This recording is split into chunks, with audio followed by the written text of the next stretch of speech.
mesečni Center za socialno delo Maribor razporedi oziroma odobri iz državnega proračuna za okrog 1.200.000 evrov samo denarnih socialnih pomoči. Letno za denarne socialne pomoči izdamo okrog 25.000 odločb. In letno izdamo tudi okrog 30.000 odločb za starševsko varstvo, družinske prejemke in štipendije. In je v ta namen odobrenih okrog 3,5 milijona evrov mesečno. Mogoče še podatek, da v socialni kuhinji je bilo lani razdeljenih čez 150.000 obrokov v ta namen. Ob tem je potrebno dodati, da smo lansko leto razporedili tudi 170 izrednih denarnih pomoči za Mestno občino Maribor, 90 za Hoče Slivnica, 82 za Miklavž in še 22 posojil iz sredstev Mestne občine Maribor. Na področju pomoči posamezniku in družini smo izdelali čez 1300 raznih odločb.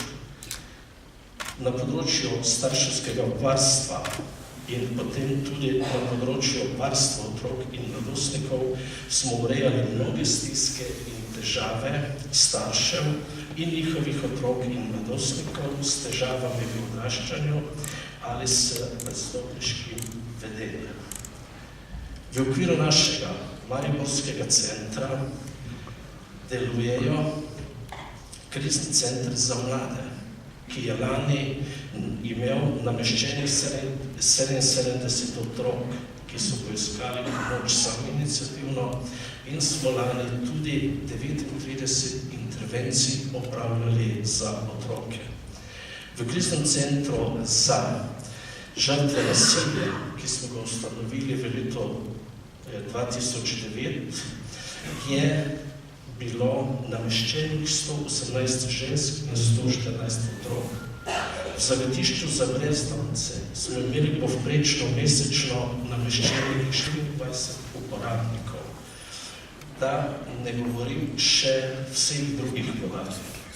Potrebno je dodati, da je Mestna občina Maribor v veliki meri sofinancirala tako delovanje zavetišča za brezdomce, kot tudi drugih programov. Enako velja tudi za ostale občine, za katere Mariborski center pokriva svoje delovanje.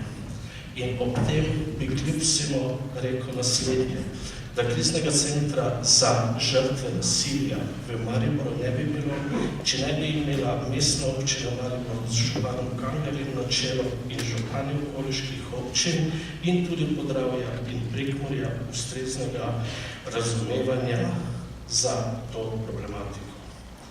Mogoče še podatek, da smo v varni hiši lani imeli nameščenih 22 žensk in 17 otrok, v materinskem domu 20 žensk in 17